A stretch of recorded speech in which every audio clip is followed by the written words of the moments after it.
एक एक विशिष्ट जल वायु वाले भाग में विशिष्ट प्रकार के जीव जंतु ही पाए जाते हैं। एक विशिष्ट जल वायु वाले भाग में विशिष्ट प्रकार के जीव जंतु ही पाए जाते हैं, क्योंकि लंबी अवधि तक उस वातावरण में रहने के कारण इन जीवों में कुछ ऐसे लक्षणों का विकास हो जाता है क्योंकि लंबी अवधि में तक उस वातावरण में रहने के कारण उस जीवों में कुछ ऐसे लक्षणों का विकास हो जाता है जिसके कारण ये जीवित बने रहने और जनन करने के योग हो जाते हैं।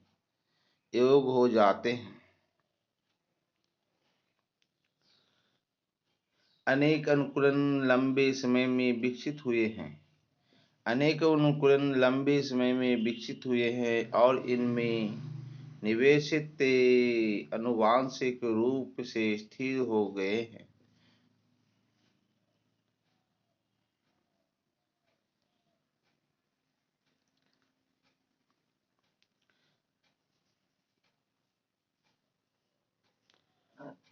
कंगारू और चूहे में अनुकूलन। उत्तरी अमेरिका के मरुस्थल में कंगारू चूहा अपनी जाल की आवश्यकता की पूर्ति अपने तरीके आंतरिक वसा के ऑक्सीजन से पूरी करने में सक्षम है। उत्तरी अमेरिका के मरुस्थल में कंगारू चूहा अपनी जल की आवश्यकता की पूर्ति अपने आंतरिक वसा के ऑक्सीजन से पूरी करने में सक्षम है। अमेरिका का चूहा कंगारू अपना जल का आवश्यकता अपना वसा से करता है।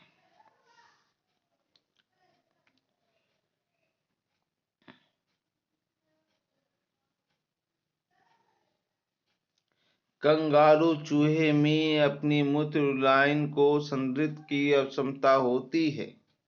कंगारू चूहे में अपने मूत्र लाइन को सांद्रित करने की क्षमता होती है, जिससे उत्सर्जित पदार्थों को हटाने के लिए जल बहुत कम आयतन उपयोगी में आता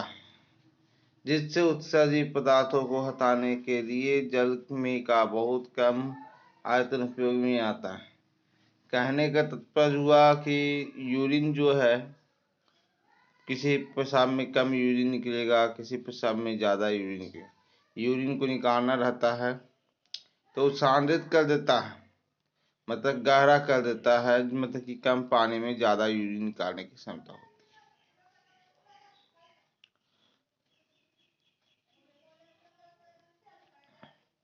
मरुस्थलीय पादपों में अनुकूलन। अनेक मरुस्थलीय पौधों की पत्तियों की तरह की सतह पर मोटी उपत्वचा क्यूटिकल होती है। मोटी उपत्वचा के अंग्रेजी से क्यूटिकल होती है और रंध्र धसे हुए होते हैं जिससे वाष्प उत्सर्जन द्वारा जल की कम हानि।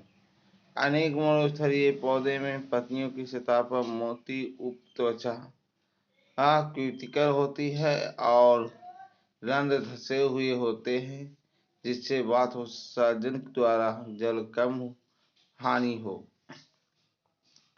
इसकी उपत्वचा में मोमो परत पाई जाती है। इसकी उपत्वचा में मोमी परत पाई जाती है जो जल हानि से बचाती है। इसके उपत्वचा में मोमी परत पाई जाती है जो जल हानि से बचाती है।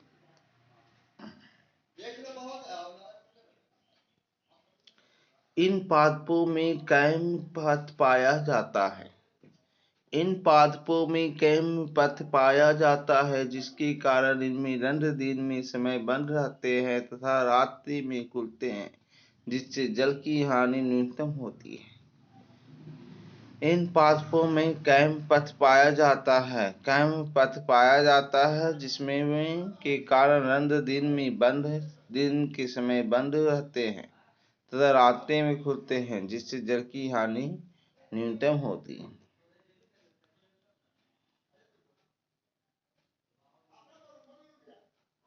कुछ मरुस्थलीय पादप जैसे नखफनी, केकटस आदि पत्तियां नहीं होती है, बल्कि कांटे के रूप में परिवर्तित हो जाती है और प्रकाश संश्लेषण के कार्य चपटे तनों द्वारा होते हैं। कह रहा है कुछ मरुस्थलीय पादप जैसे नखफनी, केकटस आदि में पत्तियां नहीं होती है, बल्कि कांटे के रूप में परिवर्तित हो जाते हैं और प्रकाश संश्लेषण का कार्य चपटे तनों द्वारा होता है। पत्ती नहीं होता है और पत्ती की जगह पर कांटा होता है और प्रकाश संश्लेषण त्वचा या तना द्वारा होता है।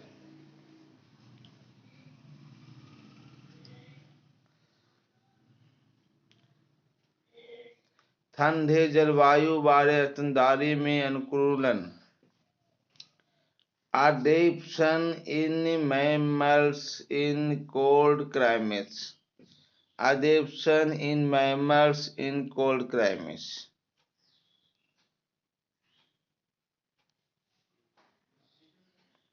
ठंडी जलवायु वाले स्तनधारियों के कान और पाद लिम्स आमतौर पर छोटे होते हैं ताकि ऊष्मा का हानि न्यूनतम हो।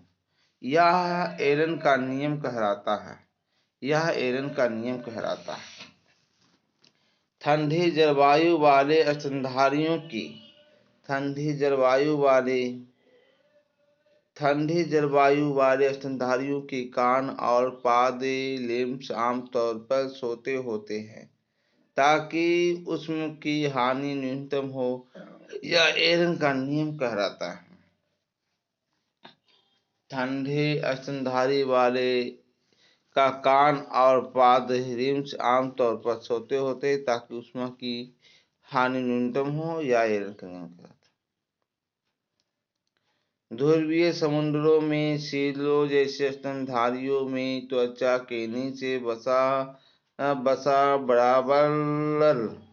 बर्बल की मोटी परत होती है जो ऊष्मारोधी इंसुलेटर का काम करती है और शरीर की ऊष्मा हानि को कम करती है। ध्रुवीय समुद्र में सीलों जैसे स्तनधारियों में त्वचा के नीचे बसा बर्बल की मोटी परत होती है जो ऊष्मारोधी इंसुलेटर का काम करती है और शरीर की ऊष्मा हानि को कम करती है।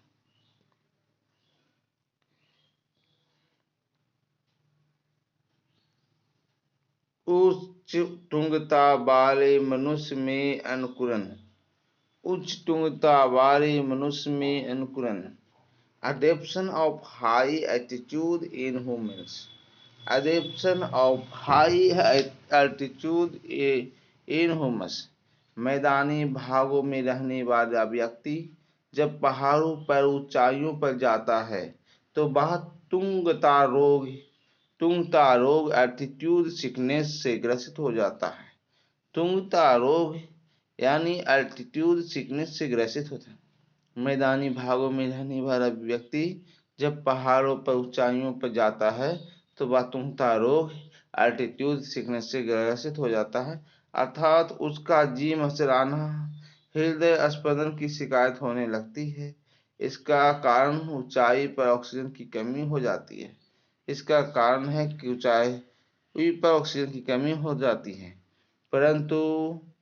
परंतु वह वहीं रहने लगता है तो धीरे धीरे अनुकूलित होता है और उसे तुंगता रोग से निजात मिल जाती है।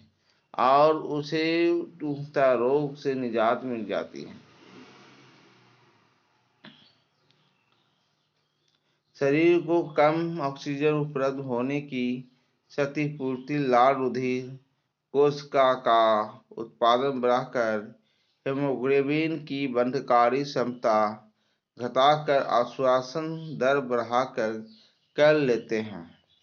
शरीर की कम ऑक्सीजन उपलब्ध होने की क्षतिपूर्ति, लाल रुधिर कोशिका का उत्पादन बढ़ाकर हीमोग्लोबिन की बंधनकारी क्षमता को घटाकर आश्वासन दर को बढ़ाकर।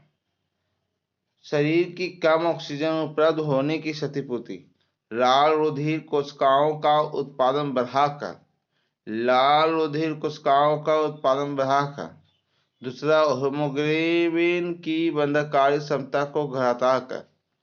दूसरा, हीमोग्लोबिन के बंधनकारी क्षमता को घटाकर। तीसरा, श्वसन दर बढ़ाकर कर लेते हैं।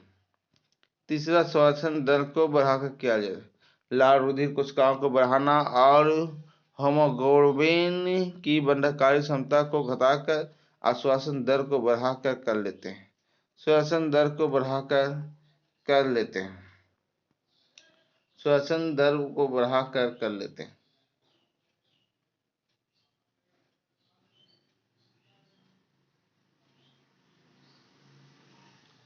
आज कुछ ऐसे अनुकूल जिनके द्वारा जीवधारी प्रतिकूल पर्यावरण में सक्षम होता है, क्योंकि इनकी जैव रासायनिक एंजाइम इनको जो हराने के लिए इन्हें सक्षम बनाती हैं।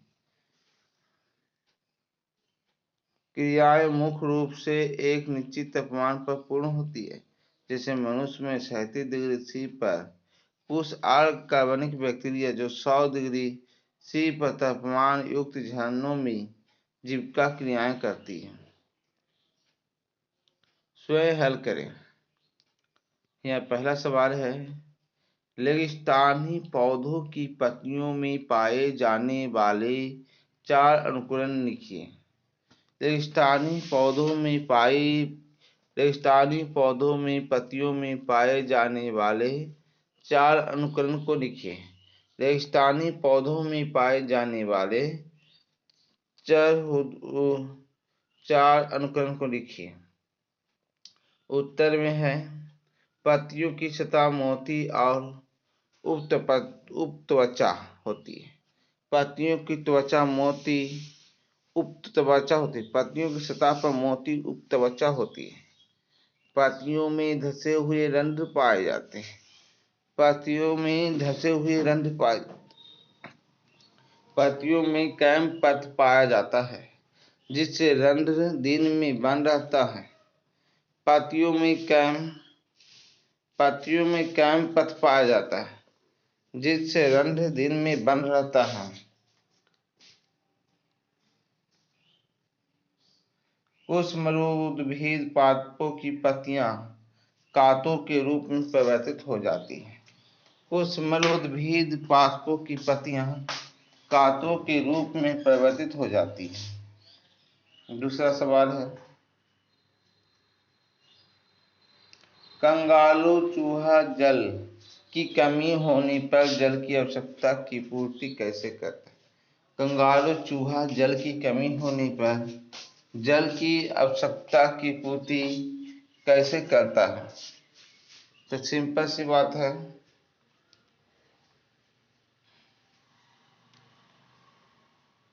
कंगारू चूहा जल उपलब्ध न होने पर अपनी आंतरिक वसा के ऑक्सीकरण से जल की आवश्यकता की पूर्ति करता है। कंगारू चूहा जल उपलब्ध न होने पर अपने आंतरिक वसा के ऑक्सीकरण से जल की आवश्यकता को पूर्ति करता है। अगला सवाल है,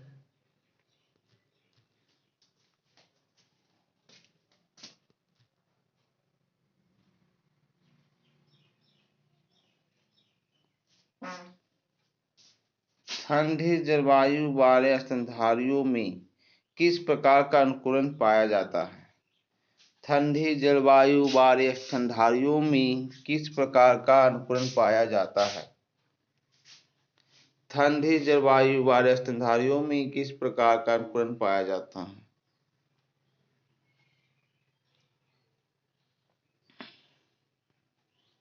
ठंडी जलवायु स्तनधारियों में कान और पाद आमतौर पर छोटे होते हैं ताकि ऊष्माकरण हानि न्यूनतम हो। यह स्तनधारी में त्वचा के नीचे वसा की मोटी परत होती है। त्वचा के नीचे वसा का मोती परत होती है जो उष्मारोधी का कार्य करता है, जैसे सेल।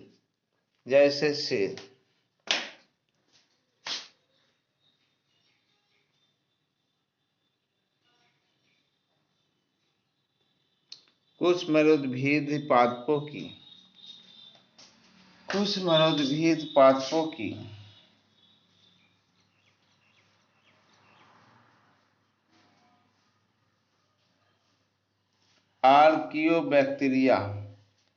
आर्कियोबैक्टीरिया अधिकतम किस तापमान के प्रति अंकुरित होते हैं? आर्कियोबैक्टीरिया अधिकतम किस तापमान के प्रति अंकुरित होते हैं? आर्कियोबैक्टीरिया अधिकतम किस तापमान के प्रति अंकुरित होते हैं? आर्कियोबैक्टीरिया 100 डिग्री सी से भी ज्यादा तापमान के प्रति अंकुरित होते हैं। आर्कियोबैक्टीरिया 100 डिग्री सी से ज्यादा तापमान पर ज्यादा तापक्रम के प्रति अंकुरित होते हैं।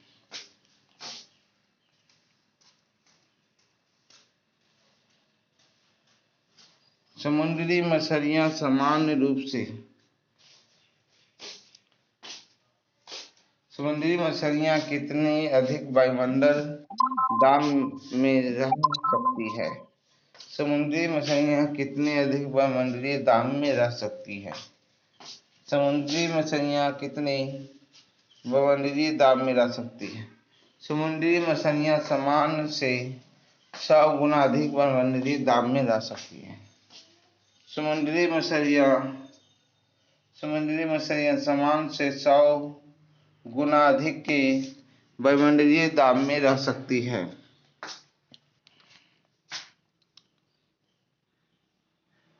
समुद्री मछलियां 100 से अधिक। समष्टियां मोरितो पॉपुलेशन। समष्टियां का अंग्रेजी होता है पॉपुलेशन। समष्टियां का अंग्रेजी होता है पॉपुलेशन।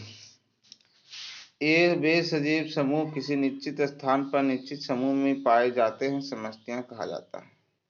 वे सभी सजीव समूह जो किसी निश्चित स्थान पर निश्चित समूह में पाए जाते हैं, समष्टियां कहलाता है।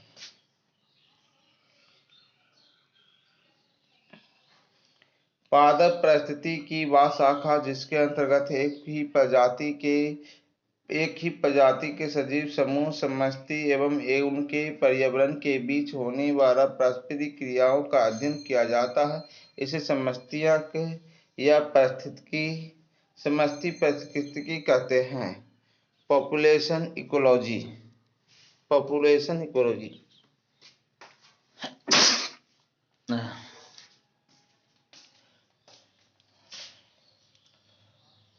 पादप परिस्थितिकी की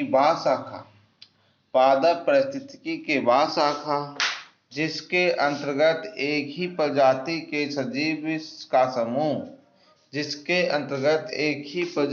के सजीव का समूह एवं इनके पर्यावरण के बीच होने वाला पारस्परिक क्रियाओं का अध्ययन किया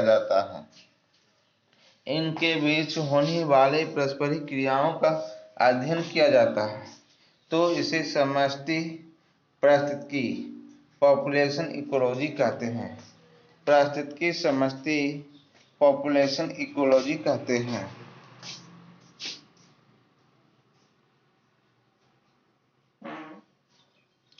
समष्टि के लक्षण।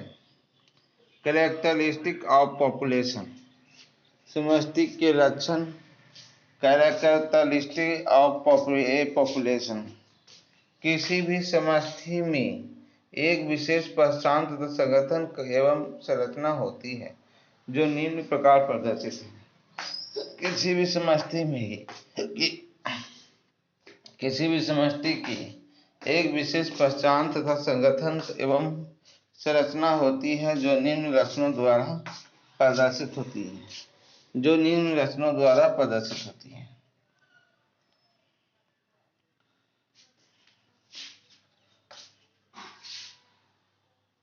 समष्टि का आकार और समष्टि घनत्व। समष्टि का आकार और समष्टि घनत्व। Population population dynasty. समष्टि का आकार और समष्टि घनत्व। Population dynasty density. Population density. जन्म दर बर्थ और नेचुरल डेथ। जन्म दर बर्थ और नेचुरल डेथ। मृत्यु दर डेथ और मोर्टेलिटी रेट। मृत्यु दर डेथ ऑफ मोर्टेलिटी रेट। लिंग अनुपात सेक्स रेशियो। लिंग अनुपात सेक्स रेशियो। समष्टि का घनत्व। समष्टि का घनत्व। समष्टि का घनत्व। Population dynasty. किसी समष्टि का आधारभूत लक्षण उसका घनत्व होता है। किसी भी समष्टि का आधारभूत लक्षण उसका घनत्व होता है। किसी स्थान विशेष की एक क्षेत्रफल इकाई। किसी समष्टि का आधारभूत लक्षण उसका घनत्व होता है। किसी स्थान विशेष की एक क्षेत्रफल इकाई में पाए जाने वाले सजीव की संख्या को समष्टि घनत्व पॉपुलेशन डेंसिटी कहते हैं। किसी स्थान विशेष की एक इकाई क्षेत्रफल में पाए जाने वाले सजीवों की संख्या समष्टि घनत्व पॉपुलेशन डेंसिटी कहते हैं।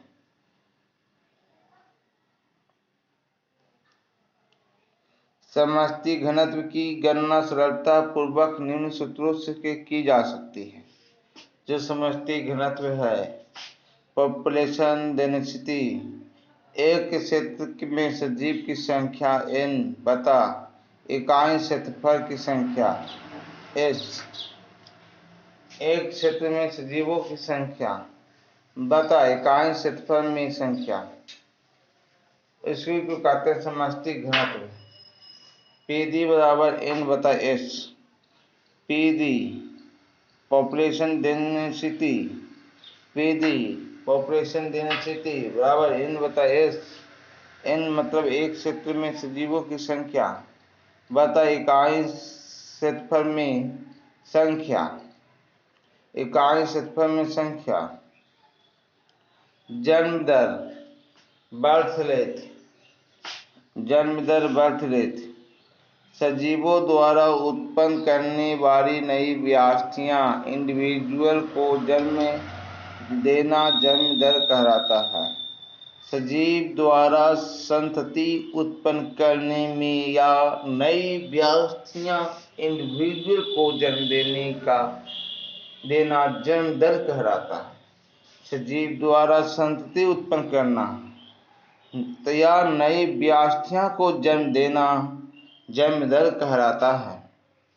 जन्म दर कहलाता है।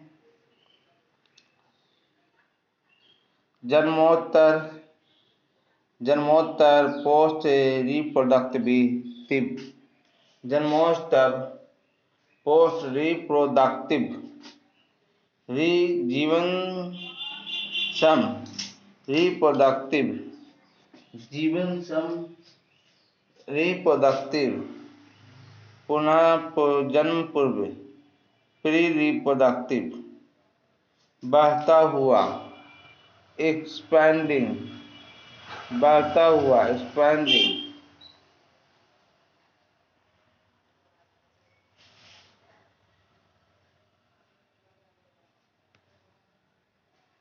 स्थिर स्टेबल घटता हुआ डिसेलिंग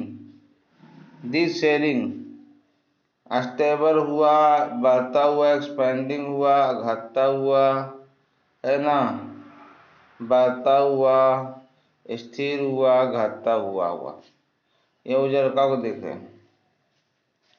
आगे समष्टि ग्लोबल समष्टि समष्टि समष्टि वृद्धि पॉपुलेशन ग्रोथ। समष्टि वृद्धि किसी भी जाति के लिए समष्टि का आकार अस्थैतिक नहीं है। किसी भी जाति के लिए समष्टि का आकार अस्थैतिक नहीं है। यह समय समय पर बदलता रहता है। यह समय समय पर बदलता रहता है। जो विभिन्न कारकों पर आहार, उपलब्धता, प्रवसन दाब, मौसमी परिस्थितियों पर निर्भर करता है। जो विभिन्न कारक हुआ, आहार कैसा उपलब्ध है, प्रवसन दाब है ना, प्रवसन दाब और मौसमी परिस्थितियों पर, मौसम की स्थिति पर निर्भर करता है।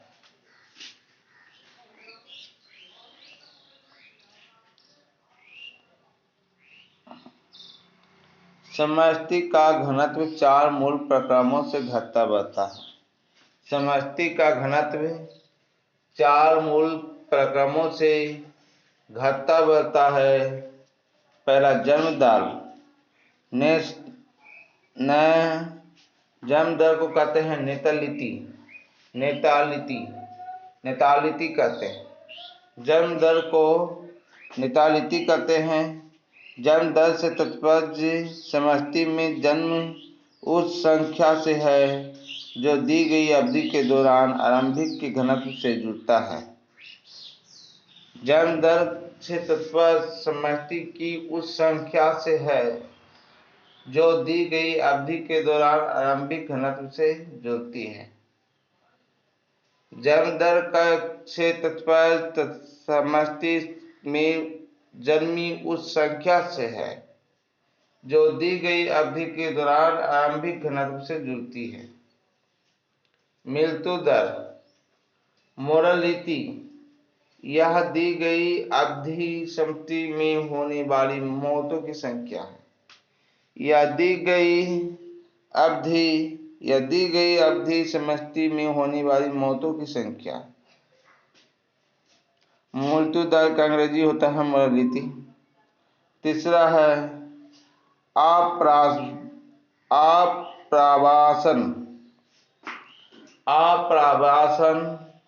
इसे कहते हैं इमिग्रेशन।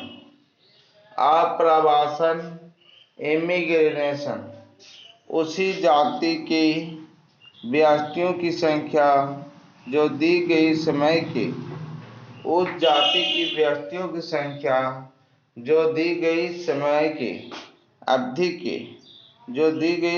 के अवधि के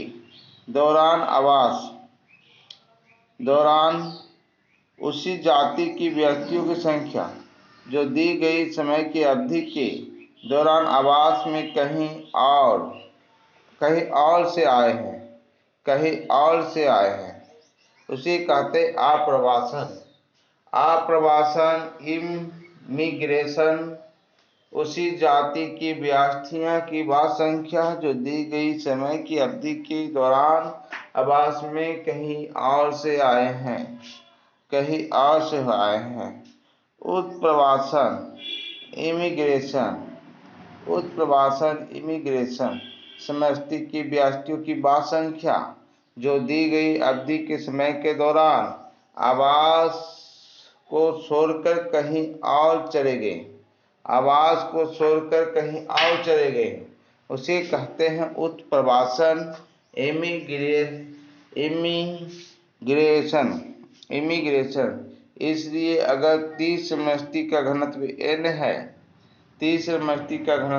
है तो समय t+1 इसका घनत्व है। आगे nt+1 nt b+i माइनस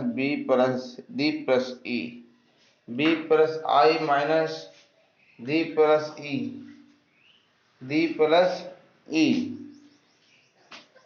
यह जन्म का जो घनत्व है प्लस जो है जो जन्म लिया है ना, जो आया है, आज जो गया है उसको घटा दो, और जो मृत्यु हो गई उसको घटा दो। यही हो गया आपका परिभाषा। आगे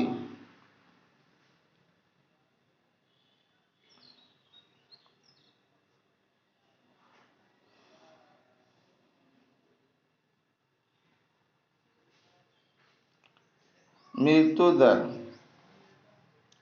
मृत्यु दर डेथ रेट, इसे जन्म में इन्हें जन्म दर के ठीक विपरीत कहा जा सकता है। जन्म दर के ठीक विपरीत मृत्यु दर कहते हैं। एक निश्चित समष्टि में मृत्यु को प्राप्त करने वाले जीव की संख्या को मृत्यु दर कहते हैं। लिंगानुपात, सेक्स रेशियो, लिंगानुपात सेक्स रेशियो, लिंगानुपात सेक्स रेशियो। समष्टि का दूसरा विशिष्ट गुण लिंग अनुपात यानी नर एवं मादा का अनुपात है। लिंग अनुपात यानी नर और मादा का अनुपात है। समष्टि का 60% स्त्री और 40% नर है। अगर समष्टि में 60% स्त्री है तो 40% नर है। 7% अगर औरत है, 7 लोग औरत है तो 40 लोग मर्दाना है। किसी भी दिए गए समष्टि में भिन्न आयु वाले व्यक्तियों से मिलकर बनती है। समष्टि के लिए आयु वितरण दी गई आयु अथवा आयु वर्ग के व्यक्तियों का प्रतिशत आलेखित किया जाता है तो बनने वाली संरचना आयु पिरामिड कहलाती है। अगर आयु के हिसाब से बनाएंगे पिरामिड तो आयु पिरामिड होगा।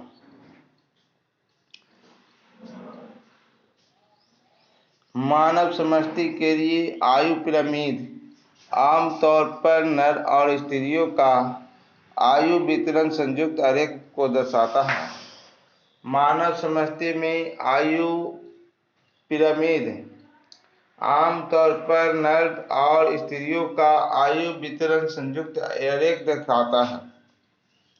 पिरामिड का आकार समष्टि की स्थिति प्रतिबिंब करता है।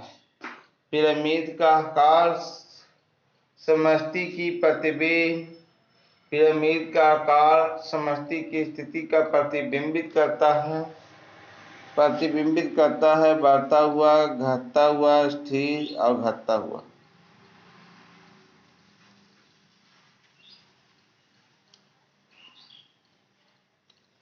N3 समष्टि का घनत्व एक समय पर N3 जो होता है समष्टि के घनत्व के लिए सूचित किया जाता है। B जो है जन्म दर के लिए सूचित किया जाता है, बर्थ रेट। और I जो है आप्रवासन इमिग्रेशन के लिए प्रयोग किया जाता है। और D आपका मृत्यु दर है। D आपका मृत्यु दर है। E आपका उत्प्रवासन इमिग्रेशन, E आपका उत्प्रवासन इमिग्रेशन है। E आपका उत्प्रवासन इमिग्रेशन है। E आपका उत्प्रवासन, यहाँ पे एक फिगर दिखाया गया है कि आपका एक तरफ आपका जन्म दर है नेतलिटी, और दूसरा तरफ आपका आप्रवासन हो रहा है, मतलब कि बहुत सारे लोग जो है यहाँ आए हैं। और तीसरा हो गया आपका मृत्यु दर हो गया, और चौथा हो गया आपका इमिनेशन। 2 आ रहे हैं और 2 जा रहे हैं, और बीच में आपका पॉपुलेशन डेंसिटी हो गया। वृद्धि मॉडल, ग्रोथ मॉडल। वृद्धि मॉडल दो प्ररूप होते हैं।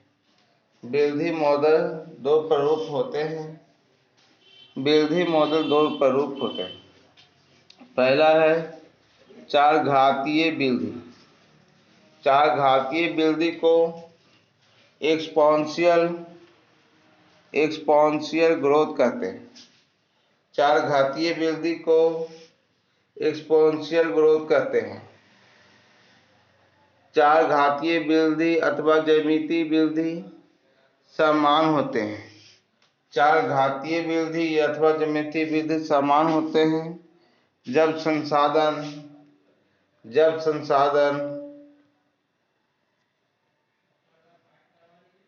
असीमित होते हैं। जब संसाधन असीमित होते हैं। जब संसाधन असीमित होते हैं।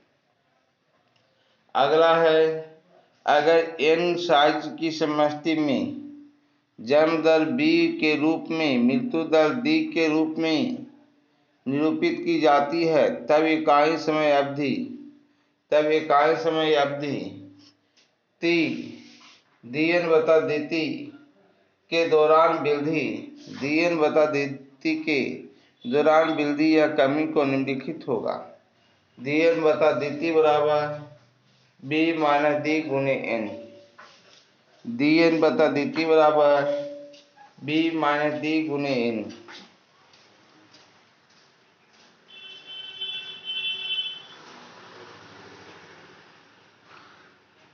मान लीजिए b - d बराबर r है, तब dn/dt बराबर rn, जहाँ r प्राकृतिक वृद्धि की इंट्रिंसिक रेट कहलाता है। या चार घातीय वृद्धि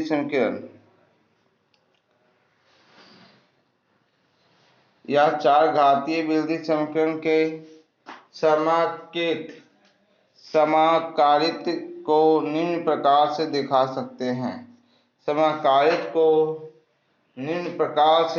सकते हैं। nt बराबर NOERT। nt बराबर समय t के में समष्टि घनत्व। NO बराबर समय शून्य में समष्टि घनत्व। R प्राकृतिक वृद्धि। R बराबर प्राकृतिक वृद्धि की इंत्रिज्यक दर। R बराबर प्राकृतिक वृद्धि की इंत्रिज्यक दर। E बराबर प्राकृतिक लघुगुणांक के आधार। E बराबर 2.71828।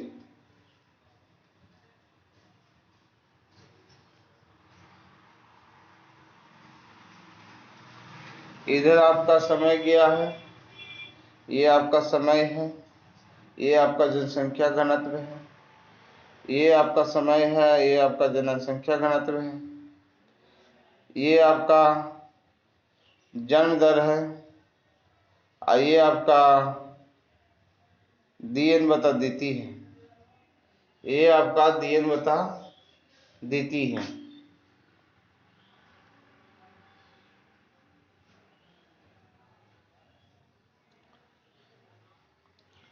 समष्टि वृद्धि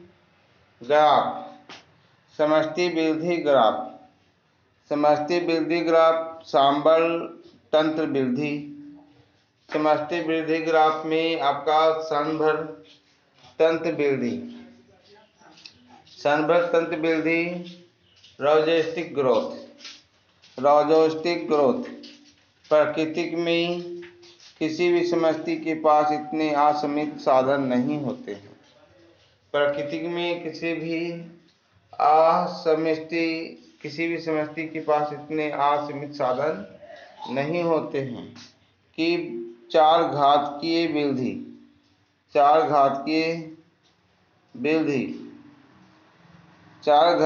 वृद्धि इसके कारण सीमित संसाधनों के लिए व्यष्टियों की प्रतिस्पर्धा होती है। व्यष्टियों की प्रतिस्पर्धा होती है। कहा जा रहा है कि प्रकृति में किसी भी समष्टि के पास इतने आसीमित साधन नहीं होते हैं। चार घातीय वृद्धि होती रहे चार घातीय वृद्धि होती रही। इसके कारण जो है सीमित संसाधनों के लिए व्यक्तियों में प्रतिस्पर्धा, कंपटीशन तथा अन्य में योग्यतम व्यक्ति जीवित रह गई, है ना। संसाधन कम है, इसलिए अंत में कौन जीवित रहेगा? जो योग्य रहेगा। योग्यता व्यक्ति जीवित बनी रहेगी और जनन करेगी। और क्या करेगी? जनन करेगी।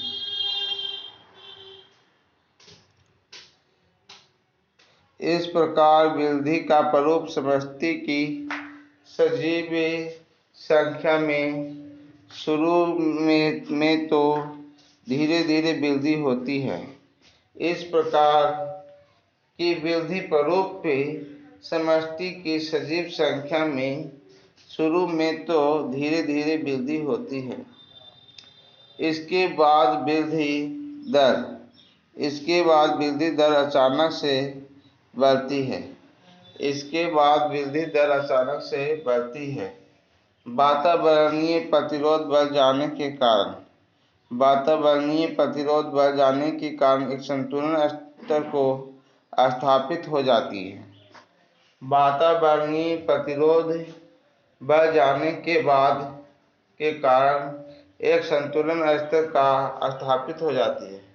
इसलिए वृद्धि प्रदर्शित कर रही समष्टि एक समय के बीच एक वक्र स्थापित किया जाए तो वक्र का आकार एस के समान दिखाई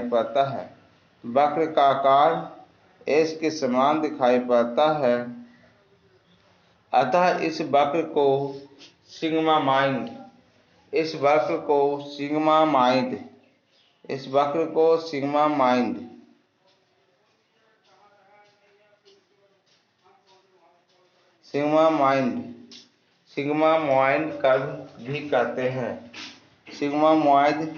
कर्व भी कहते हैं। इसे निम्नलिखित द्वारा प्रदर्शित किया जा सकता है। dN बटा dt बराबर Rn k माइनस n बटा k,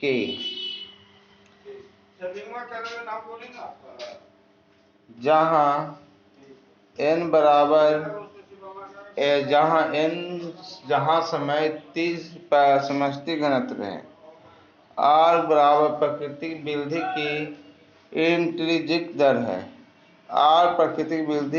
इंट्रिंसिक दर है, k पोषक क्षमता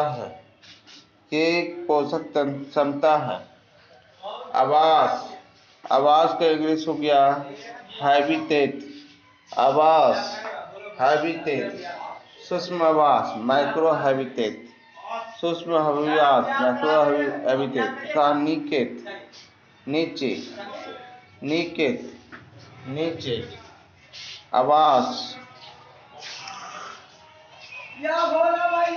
आवास वह भौतिक स्थान है जहाँ कोई जीवधारी समष्टि और समुदाय बसता है। आवास वह भौतिक स्थान है जहाँ कोई भी जीवधारी समष्टि या समुदाय बसता है, जिसमें अजैविक या पर्यावरणीय कारकों का विशिष्ट संयोग होता है। आवास वह भौतिक स्थान है जहाँ कोई भी जीवधारी समष्टि या समुदाय बसता है, जिसमें अजैविक और पर्यावरणीय कारकों का विशिष्ट संयोग होता है। आवास के लक्षण फीचर ऑफ हैबिटेट। आवास के लक्षण फीचर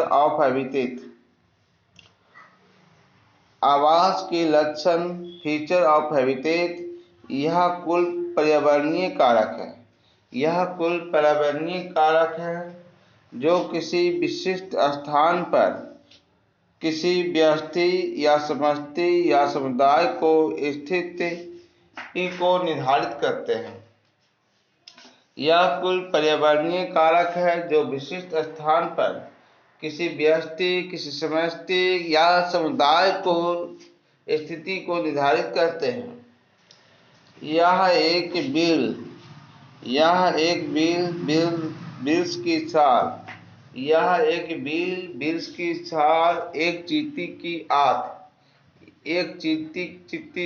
की आंत यदि जैसा छोटा, या एक तालाब का झील या झील, नदी, सागर, वन, रेगिस्तान, घास भूमि जैसा बड़ा हो सकता है। चींटी की आंत जैसा भी छोटा हो सकता है, बिल हो सकता है, वृक्ष की छाल हो सकता है, एक चींटी की आंत में भी घर हो सकता है ना। और एक तालाब जैसा बड़ा, एक झील जैसा बड़ा, एक नदी, एक सागर, एक वन, एक रेगिस्तान, एक घास भूमि जैसा बड़ा भी हो सकता है। आगे है जंतुपराय आवास विशिष्ट प्रदर्शित करते हैं। जंतुपराय आवास विशिष्टता प्रकट करते हैं, लेकिन हिल्सा इल्सा इसका अपवाद है। जंतुपराय आवास विशिष्टता प्रदर्शित करते हैं, परंतु लेकिन हिल्सा इल्सा इसका अपवाद है, जो समुद्री एवं अलवणीय जल दोनों आवास में पाए जाते हैं। हिल्सा इल्सा इसका अपवाद है, जो समुद्री एवं अलवणीय दोनों में आवासों में पाए जाते हैं। इनमें अनेक प्रकार के समुदाय रह सकते हैं, जैसे तालाब बहुत सी जातियां। इसमें अनेक प्रकार के समुदाय रह सकते हैं, जैसे तालाब बहुत सी जातियां।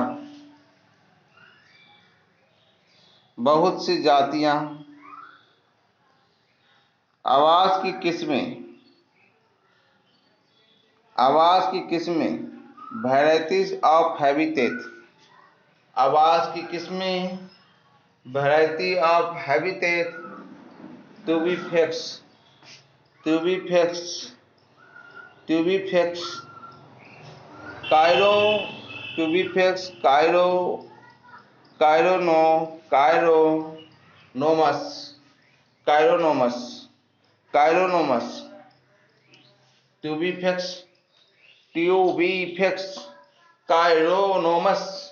काइरोनोमस प्लाज्मोडियम।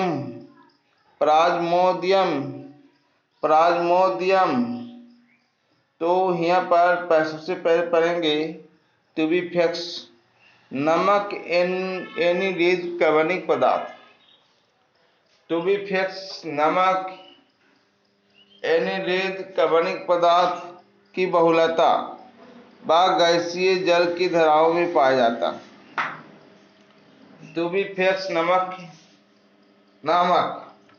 एनिलीज कार्बनिक पदार्थों की बहुलता वाले गैसीय जल की धाराओं में पाया जाता है। जो ट्यूबीफेक्स होता है, नमक एनिलीज कार्बनिक पदार्थों की बहुलता वाले गैसीय जल धाराओं में पाया जाता है। काइरोनोमस के लार्वा ऑक्सीजन रहित जल में पाए जाते हैं। काइरोनोमस के लार्वा ऑक्सीजन रहित जल में पाए जाते हैं।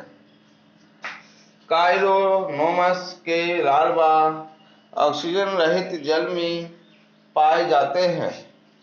काइरोनोमस के लार्वा प्लाज्मोडियम मनुष्य की आरबीसी या अकृत कोशिकाओं में पाया जाता है। एनाफिलीजी एनाफ्रीजी मच्छर की आंत तथा लार ग्रंथियों में भी पाया जाता है। एनाफ्रीजी मादा मच्छर की आंत तथा लार ग्रंथियों में पाया जाता है। खरगोश घास मैदानों तथा कोष्ठिकाओं में पाया जाता है। खरगोश घास मैदानों तथा कोष्ठिका में मैदान में पाया जाता है। भारतीय शार्क भारतीय समुद्री तट में पाई जाती है।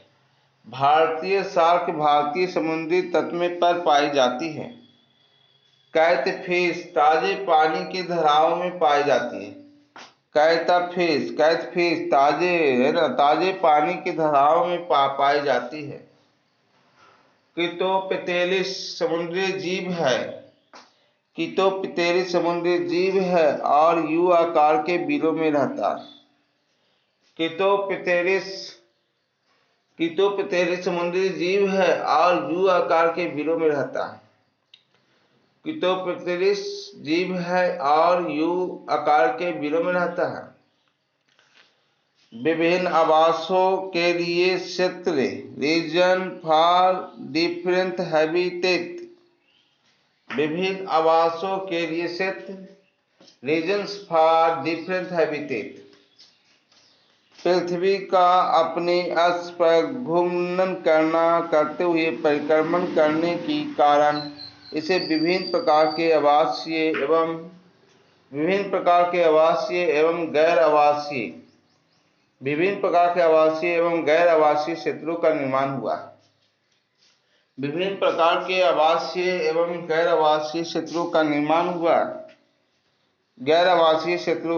हुआ।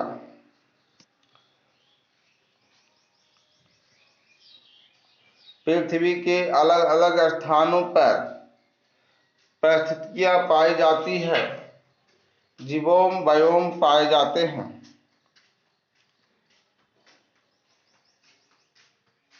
आवास पारिस्थितिकी के कारक विविधताओं के फलस्वरूप विभिन्न प्रकार के आवासों का निर्माण हुआ है।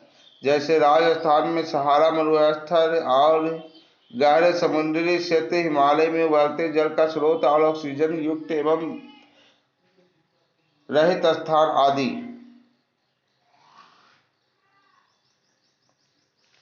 सूक्ष्म आवास जिसको मैक्रो हैबिटेट कहते हैं, किसी आवास के ऊपर उपविभाग जिनमें भिन्न भिन्न पर्यावरण दशाएं होती हैं। किसी आवास के उपविभाग जिनमें भिन्न भिन्न पर्यावरण दशाएं होती है तथा भिन्न भिन्न प्रकार के जीव पाए जाते हैं, सूक्ष्म आवास कहलाते हैं। उदाहरण के लिए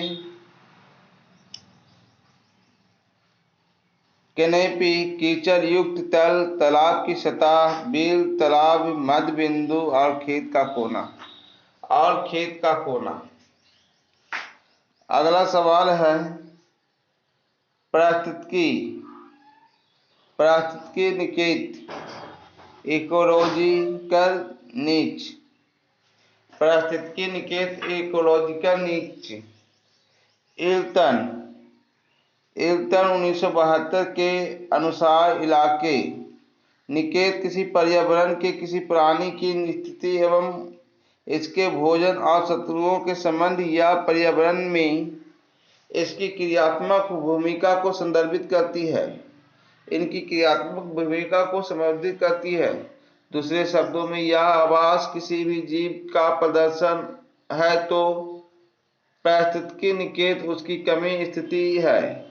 इससे जीव की राह वे ऑफ लाइफ भी कहते हैं।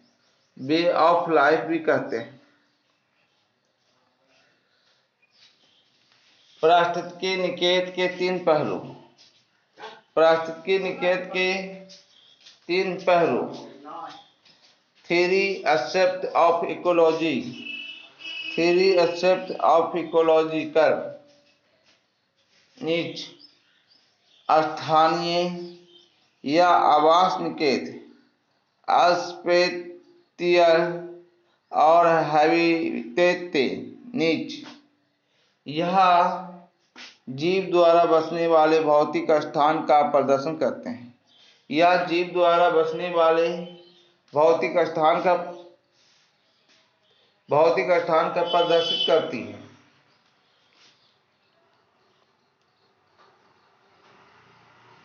ट्रॉपिक पोषण निकेत, ट्रोफिक नीच, ट्रोफिक नीच, पोषण निकेत, ट्रॉफिक नीच, पोषण निकेत, ट्रॉफिक नीच। यह परितंत्र में जीव की कर्म स्थितियों को प्रदर्शित करते हैं। यह परितंत्र में जीव की कर्म स्थितियों को प्रदर्शित करते हैं। अति आयतन निकेत, अति आयतन निकेत, अति आयतन निकेत,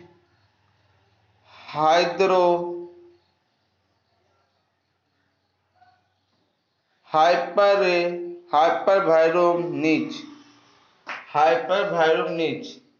यह पर्यावरणीय उतार चढ़ाव में जीव की स्थिति को संदर्भित करता है। यह पर्यावरणीय उतार चढ़ाव में जीव की स्थिति को संदर्भित करता है।